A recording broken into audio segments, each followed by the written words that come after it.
Nous allons lire un livre dans le livre de Psaume 112, verset 1er. La Bible dit, louez l'Éternel. Heureux l'homme qui craint l'Éternel, qui trouve un grand plaisir à ses commandements.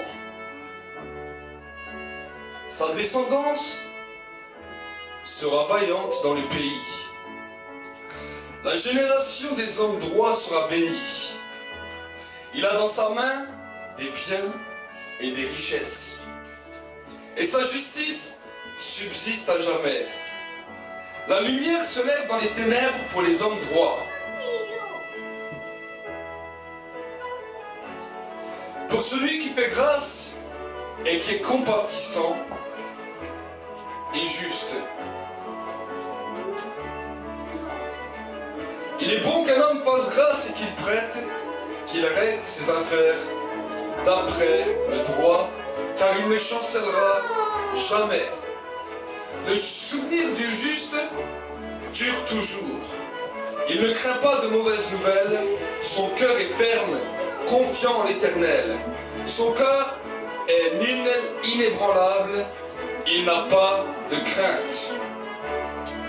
À la fin, sa vue s'arrêtera sur ses adversaires, il fait des largesses.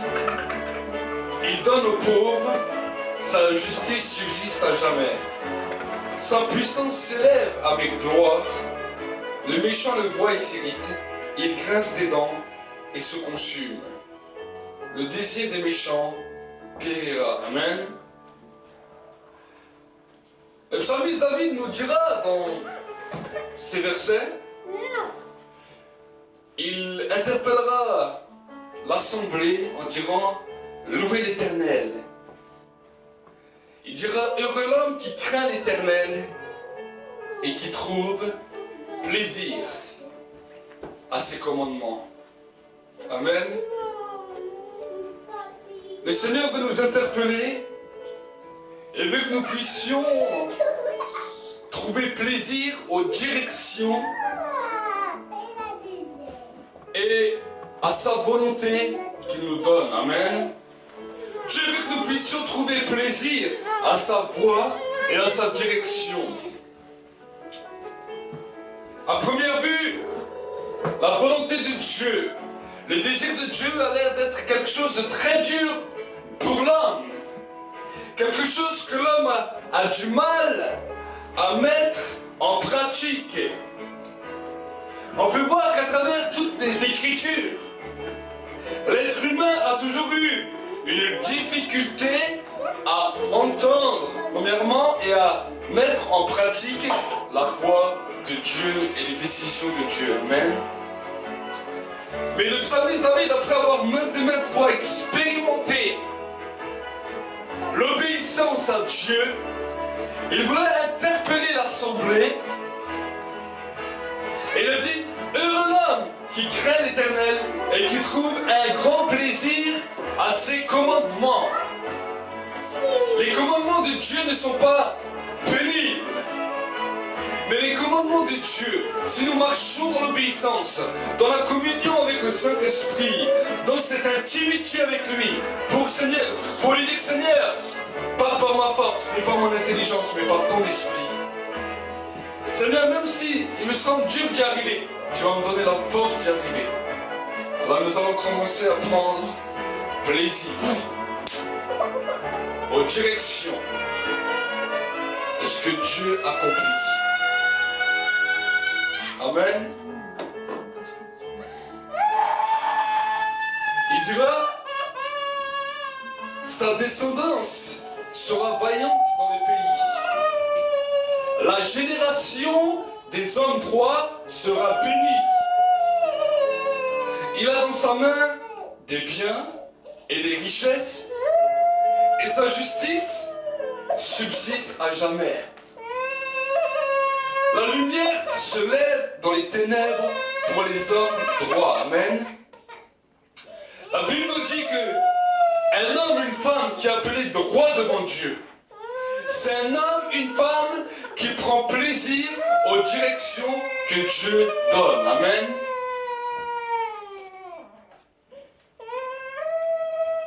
alors à ce moment-là, la Bible nous dit, il devient droit devant Dieu. Un homme droit devant Dieu, ce n'est pas celui qui fait tout ce que les gens disent et qui a l'air gentil d'apparence. Mais un homme droit devant Dieu, c'est celui qui obéit à Dieu et qui prend plaisir au commandement que Dieu donne. Amen.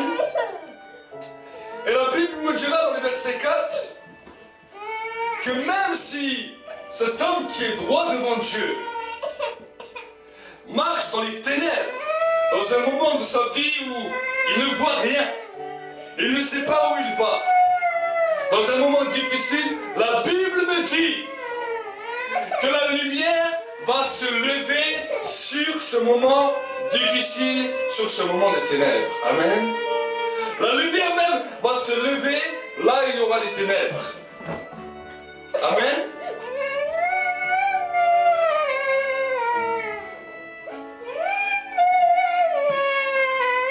Pour celui qui fait grâce et qui est compatissant et juste, il est bon qu'un homme fasse grâce et qu'il prête, qu'il règle ses affaires d'après le droit, car il ne chancellera jamais. Le souvenir du juste dure toujours. Amen. Je crois que nous sommes arrivés dans un temps où le croyant doit être différent de ce qu'on peut nous proposer dans le monde. Amen. Dans un monde où la justice semble paraître juste, où l'injustice commence à grandir, où l'homme n'a plus confiance, je crois vraiment que le Saint-Esprit veut interpeller l'Église pour que nous puissions être justes à tout point. Amen. Le Saint-Esprit veut nous interpeller et être premièrement droit en obéissant au commandement de Dieu, aux directions de Dieu, mais aussi commencer à marcher de manière juste selon ce que Dieu nous demande. Amen. Je crois que nous devons nous différencier, avoir une caractéristique différente en tant qu'Église de Jésus-Christ. Je le crois vraiment de tout cœur et la Bible me dira qu'il y a énormément de promesses à celui qui va être juste et à celui qui va être honnête dans la vie. Amen. L'honnêteté est quelque chose qui doit faire partie intégrante de la vie du croyant. Regardez ce qu'il dira dans le verset 5.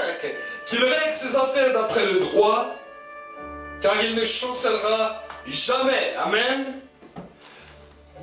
Bien des fois même au sein de notre société, on pourrait voir que pour pouvoir réussir, pour pouvoir arriver dans un certain summum, il faut toujours passer par des chemins qui sont, au point de vue de justice, injustes. Mais la Bible nous dit que si nous réglons nos affaires selon le droit, nous ne chancellerons jamais. Nous ne courberons jamais. Nous ne tomberons jamais. Parce que la Bible nous dit que Dieu soutient celui qui est juste. Amen. Dieu soutient celui qui est juste. Il ne craint pas de mauvaises nouvelles.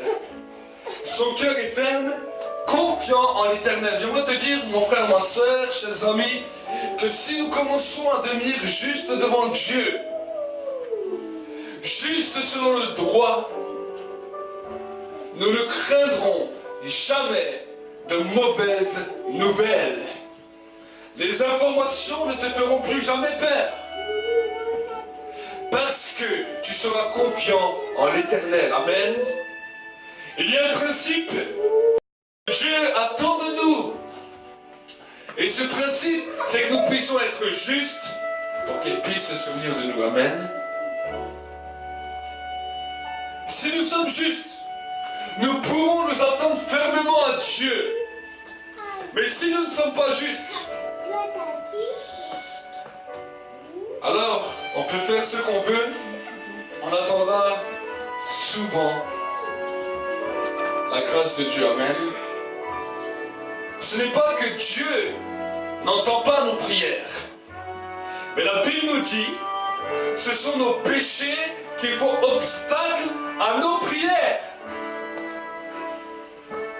Ce n'est pas seulement la pollution qui détruit l'âme, mais la Bible nous montre que ce qui détruit l'humanité, c'est le péché. Ce qui détruit l'homme est le péché. Ce qui détruit le croyant est le péché. Parce que le péché est une seconde nature de l'homme. Mais la Bible nous dit, si nous confessons nos péchés, que nous nous détournons de la mauvaise voie, il est fidèle et juste pour nous pardonner de tous nos péchés et effacer toutes nos iniquités. Amen. Si Dieu efface tous nos péchés, si Dieu efface toutes nos iniquités, alors il attend de nous que nous puissions recevoir sa direction, entendre sa voix, et que nous puissions l'obéir et prendre plaisir à ses commandements. Amen. Le péché, c'est ce qui entrave l'homme, qui empêche l'homme de grandir avec Dieu. Le péché est la chose la pire qui est dans l'humanité, parce que le péché détruit. Le péché détruit l'homme. Et le premier péché qui détruit l'homme, c'est que l'homme ne croit plus en Dieu. L'homme ne s'attend plus à Dieu. L'homme ne recherche plus Dieu. C'est un des plus grands péchés sur la surface de l'humanité. Le plus grand péché est que l'homme oublie Dieu. L'homme vit sa vie comme si Dieu n'existait pas. Et ne pense plus qu'il y a un créateur qui l'a créé. Amen. Les idéologies, les années-lumière dans notre pays, dans nos pays occidentaux, nous ont fait croire que Dieu n'existait pas et nous efforcent à nous remplir l'esprit de toutes sortes de choses pour démontrer que Dieu n'existe pas. Mais j'aimerais le dire, j'aimerais le crier, c'est le plus grand péché contre l'humanité d'avoir dit que Dieu n'existait pas. Peu importe que vous soyez des scientifiques, que vous soyez des hommes importants au niveau politique, président ou autre, le plus grand péché qui a frappé l'humanité et pour laquelle beaucoup d'hommes et de femmes un jour devront répondre devant Dieu, c'est le fait de croire que Dieu n'existe pas. J'aimerais vous dire que Dieu existe. Et que si nous nous rassemblons dans l'église et que nous sentons sa présence, si nous vivons des guérisons, si nous vivons des miracles, c'est Dieu qui prouve à l'homme qu'il existe. Et le Saint-Esprit veut convaincre le monde de péché. Parce qu'il ne croit pas. Il ne croit pas en Dieu. De justice. Parce que le prince de ce monde a été jugé. Et qu'il n'a plus pouvoir sur tous ceux qui acceptent le sacrifice de Jésus-Christ. Amen. Et de jugement. De justice, dira Jésus, parce que vous ne me verrez plus. Pourquoi? Parce qu'il est allé vers le Père. Mais que le Saint-Esprit est descendu. Et de jugement, parce que le prince de ce monde a été jugé. L'accusateur, le menteur, celui qui a commencé à insuffler à l'homme que Dieu n'existait pas. Celui qui a commencé à dire à la femme, si tu manges de l'arbre de la connaissance du bien et du mal, tu seras comme Dieu. Celui qui a commencé à mentir depuis le commencement que la terre existe. Le diable, on l'appelle le père du mensonge. Et la Bible nous dit que le Saint-Esprit commence à nous convaincre de jugement.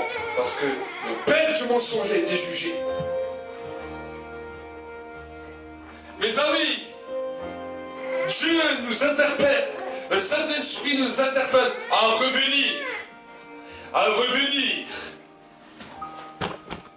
à cette croyance qui est de croire que Dieu existe. Il nous interpelle à nous confier à Dieu et à marcher dans la vie d'une manière juste. Aucune loi, si ce n'est la loi de l'Esprit, ne peut faire venir un homme à marcher d'une manière juste. Sans Dieu, la Bible nous dira que aucune personne sur la surface de la terre n'est juste. Tous sont pécheurs et sont privés de la gloire de Dieu. Et la Bible nous dit que c'est que Dieu qui justifie. Et si peut-être tu entends ce message, et ce message t'interpelle, et tu dis, mais je veux bien changer de mentalité, mais comment? L'humanité souffre, et dans le cœur de l'homme, il y a un grand vide. Parce que ce vide n'est que rempli quand nous commençons à croire que Dieu existe et que nous commençons à expérimenter une communion avec sa présence. Amen. Quand Jésus vient rentrer dans un cœur, il y a une chose nouvelle qui se produit. Ce qu'on appelle une nouvelle naissance. On est dans l'eau. On est dans le Saint-Esprit. Amen. Jésus est venu sur la terre et la Bible nous dit qu'il a été enfanté, conçu par le Saint-Esprit. Amen. Autrement dit, alors qu'il était rentré dans le ventre de Marie, quelque chose se produisit. Non seulement la vie humaine a commencé à se manifester dans le ventre, mais il y a eu aussi une vie spirituelle. Parce que la Bible dit, il a été enfanté, conçu par le Saint-Esprit. Amen. Il a expérimenté cette nouvelle naissance dans le sein de sa mère. Amen. Et la Bible nous dit alors qu'il était dans le ventre et que Marie va voir sa cousine Élisabeth qui était également elle-même aussi enceinte. La Bible nous dit, au moment où Marie commençait à saluer Élisabeth, Jésus commence à baptiser Jean-Baptiste qui était le prophète du Saint-Esprit dans le sein de la mère. Amen. Et nous pouvons voir que c'était une des caractéristiques que Jean a attendu toute sa vie, de voir d'autres hommes et d'autres femmes être baptisés dans le Saint-Esprit. Mais la Bible nous dit que Jean ne l'a pas vu sur terre. Il a vu les miracles, il a vu les guérisons, mais il n'a pas vu les baptêmes du Saint-Esprit. Amen. Et il attendait cela. Et quand Jean le Baptiste était dans sa prison, la Bible nous dit à un moment, il appelle les disciples de Jésus. Et il dit aux disciples de Jésus, il envoie ses disciples vers Jésus pour lui poser une question. Es-tu celui qui doit venir ou devons-nous en attendre un autre? La Bible nous dit, Jésus prit des aveugles, leur ouvrit les yeux, il prit plusieurs malades qu'il guérit, et il dit, allez l'annoncer à Jean. Mais la Bible nous dit que Jean attendit, et il attendit, et il partit sans rien voir de ce qui était promis. Amen. Pourquoi? Parce qu'il y avait quelque chose de particulier que Jésus voulait faire à toutes les nations de la terre. Et cette chose de particulier qui avait été annoncée par les prophètes et être touché par le Saint-Esprit. Amen. Dans l'Ancien Testament, il nous dit, voici que dans les derniers jours, je répandrai de mon esprit sur toute chair. Vos fils Vos filles prophétiseront. Vos jeunes gens auront des visions. Et vos vieillards des songes. Et sur mes serviteurs, je ferai des flammes de feu. Voilà à quoi Jean attendait. Mais il y avait quelque chose qui empêchait cela. Le péché de l'homme. Le péché de l'homme. Et quand nous voyons dans la Genèse, à un moment donné, le péché de l'homme s'est tellement accru que Dieu a dit, mon esprit n'habitera pas éternellement dans l'homme. Et à un moment donné, le Saint-Esprit s'est retiré de l'homme. Amen. Et la Bible nous dit que quand Jésus est mort, quand son sang a coulé, son sang a coulé pour purifier l'homme du péché. Le sang de Jésus est venu purifier l'être humain du péché. Et la Bible nous dit que quand Jésus est ressuscité, il a pris ses disciples. Il a fait comme ça, il a soufflé sur eux. Et il a dit, maintenant recevez le Saint-Esprit. Recevez le Saint-Esprit. Il a commencé à toucher les gens par l'Esprit. Amen. Ensuite, il a dit, vous resterez à Jérusalem et vous attendrez la promesse que le Père va vous envoyer. Amen. Et ils sont restés là. Ils ont commencé à entretenir cette communion avec la personne du Saint-Esprit. Et le Saint-Esprit a commencé à manifester sa gloire. La Bible nous dit, le jour de la Pentecôte, ils étaient tous assemblés. Et la gloire de Dieu est descendue. Le Saint-Esprit a commencé à remplir, à toucher, à donner des dons. Une flamme de feu a commencé à tomber sur chacune des têtes. Et ils se mettaient à parler en de nouvelles langues selon ce que l'Esprit leur donnait de s'exprimer. Je vais vous dire que ce jour-là, il y a eu une réconciliation entre Dieu et l'humanité tout entière à cause du sang que Jésus a donné à la croix. À partir de ce moment-là, jusqu'à aujourd'hui, au XXIe siècle, Dieu a donné cette capacité à l'homme de pouvoir être en communion avec lui, de pouvoir entendre sa voix, de pouvoir vivre quelque chose de surnaturel et exceptionnel que jusqu'alors jamais n'a pu se produire à cause du péché de l'homme. Amen. Et le Saint-Esprit veut nous interpeller à continuer à marcher dans ce sentier. Amen. Le Saint-Esprit veut nous amener toujours plus loin. Et le Saint-Esprit veut ôter non seulement le poids du péché, mais il veut changer nos habitudes. Devenir juste pour un être humain, c'est changer ses habitudes. Amen. Être pardonné du péché, c'est une grâce. Et c'est simplement l'acceptation de Jésus-Christ dans nos cœurs. Mais pouvoir marcher dans la justice de Dieu est un renoncement et une transformation de pensée et d'attitude. Amen. Pour pouvoir être juste devant Dieu, le Saint-Esprit commence à nous interpeller. Et c'est à nous-mêmes de nous faire violence à notre propre personne. Et de dire, je ne veux plus marcher comme je marchais avant. Si avant j'escroquais, si avant je prenais certains sentiers qui n'étaient pas justes devant Dieu, alors je veux changer. Amen. Je veux changer. Si avant peut-être je mentais par peur, on peut mentir par peur. Abraham a menti par peur Des hommes ont menti par peur.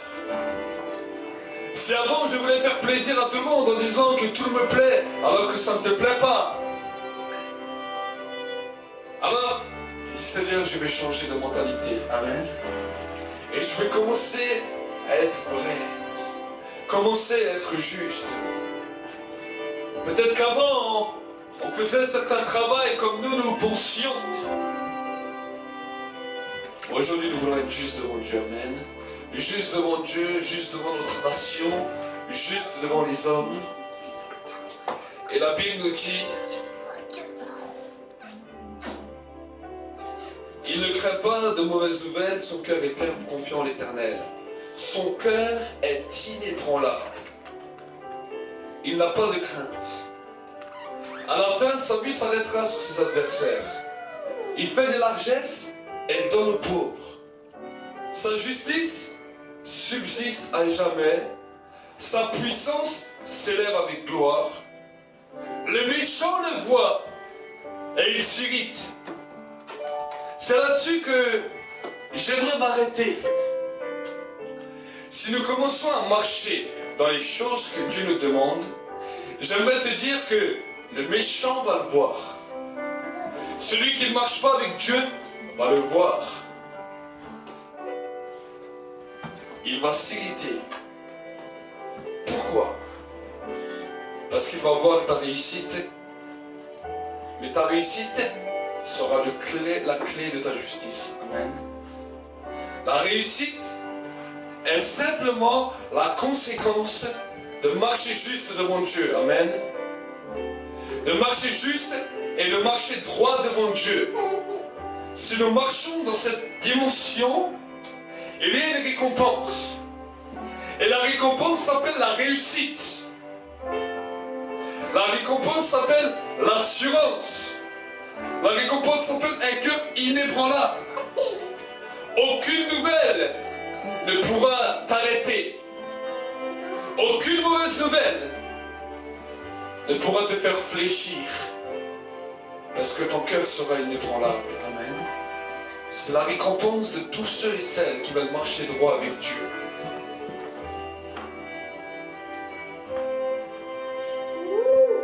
Il reste des dents et se consume. La Bible nous dit le désir des méchants périra.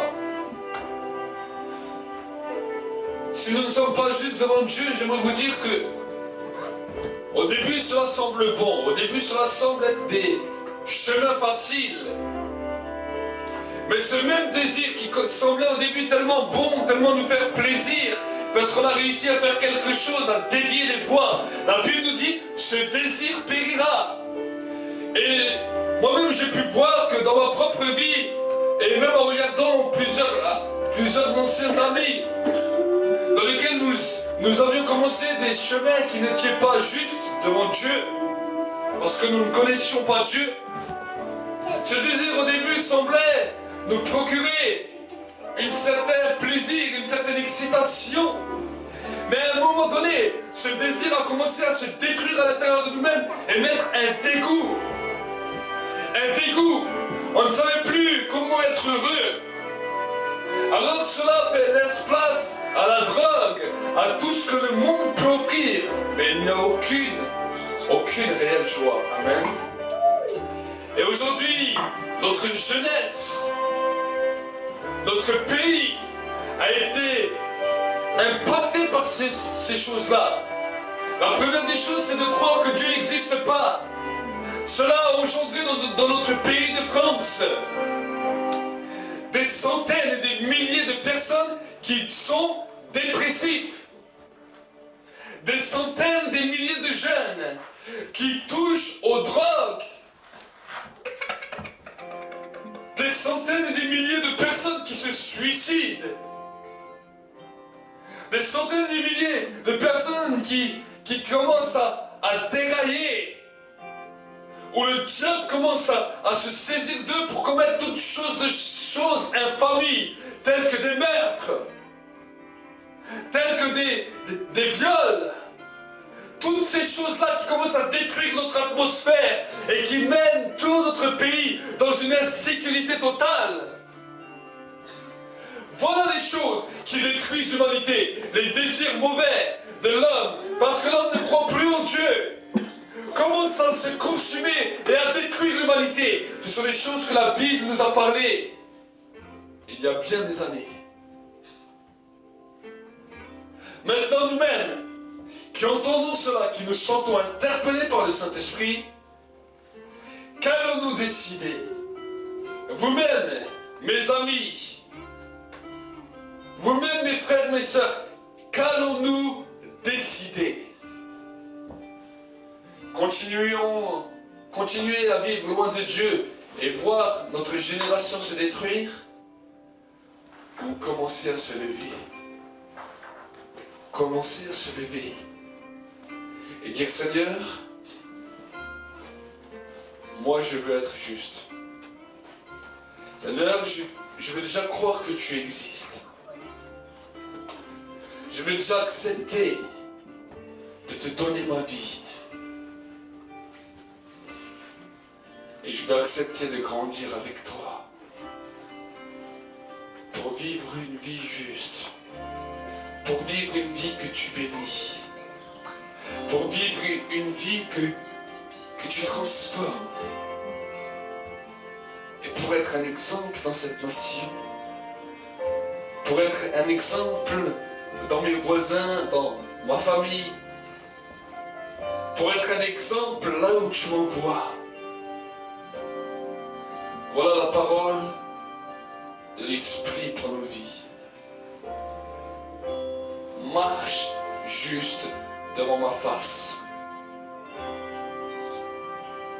Le Seigneur a parlé des fois, plusieurs fois, ses prophètes. Il disait: marche devant ma face et sois intègre. Marche devant ma face et sois intègre. Nous pouvons marcher devant la face de Dieu et ne pas être intègre. Mais le message de l'Esprit est: marche devant ma face et sois intègre. Amen. Intègre, le mot intègre veut dire juste. Marche devant la face de Dieu, c'est très bien que tu pries Dieu, que tu crois qu'il existe, que tu expérimentes des grâces avec lui. Mais aujourd'hui, le mot que Dieu te donne en plus: sois intègre. Amen. Sois intègre devant ma face. Pourquoi? Parce que le péché peut encore te détruire. Et le péché peut encore t'éloigner du salut. Le péché peut t'éloigner même du ciel. Mais si tu commences à être intègre, à changer tes habitudes, alors tu verras que le ciel te suivra. Et que le ciel t'accompagnera. Amen. Marche devant ma face et sois intègre. Marche devant ma face et sois intègre. C'est un seul mot que nous pouvons garder en mémoire, c'est marche devant ma face et sois intègre. Nous allons prier ensemble. Si peut-être tu n'as jamais marché devant la face de Dieu et que tu sais que tu ne croyais pas que Dieu existe, aujourd'hui tu vas confesser ton péché devant Dieu pour changer de voie. Et tu vas dire: cher Seigneur Jésus, je crois que tu existes et je te demande pardon pour mon péché premier de croire que tu n'existais pas. Je te demande de pardonner mes péchés. Je te demande de faire de moi une créature nouvelle. Cette nouvelle naissance de l'Esprit. Que je sois né d'en haut. Et je te demande pardon pour mes péchés. Pardon pour mes fautes. Je te demande de m'accepter dans la famille de Dieu. Et que mon nom soit inscrit dans le livre de vie. Et je te demande que ton esprit vienne habiter en moi. Seigneur, je veux apprendre à marcher dans l'intégrité devant ta face. Pour recevoir ma récompense non seulement sur la terre, mais également dans les ciels. Et pour l'éternité. Dans le nom de Jésus-Christ. Amen. Merci Père de gloire pour ta grâce. Merci Père de gloire pour ta présence. Seigneur, mon Dieu, mon roi, je te demande vraiment de bénir tous ceux et celles qui ont donné leur vie à toi, Seigneur. Seigneur, je te demande de bénir aussi tous mes frères et sœurs, Seigneur, qui peut-être marchaient devant ta face, mais qui ne marchaient pas avec intégrité devant ta face. Que maintenant, Seigneur, ce message soit comme une épée qui amène la transformation, Seigneur. Seigneur, qui amène une transformation radicale dans leur vie, et que, Seigneur, l'intégrité puisse faire partie intégrante de leur vie. Seigneur, tu as dit, sois intègre. Marche devant ma face et sois intègre. Seigneur, que cette parole puisse traverser l'éternité. Pour qu'un jour, quand nous arrivons devant toi, tu pourras dire, tu as marché devant ma face et tu as été intègre. Entre dans ma maison, bon et fidèle serviteur. Que toute la gloire, l'honneur, la louange et la puissance te reviennent pour l'éternité, au siècle des siècles, dans le nom de Jésus-Christ. Amen. Que Dieu vous bénisse.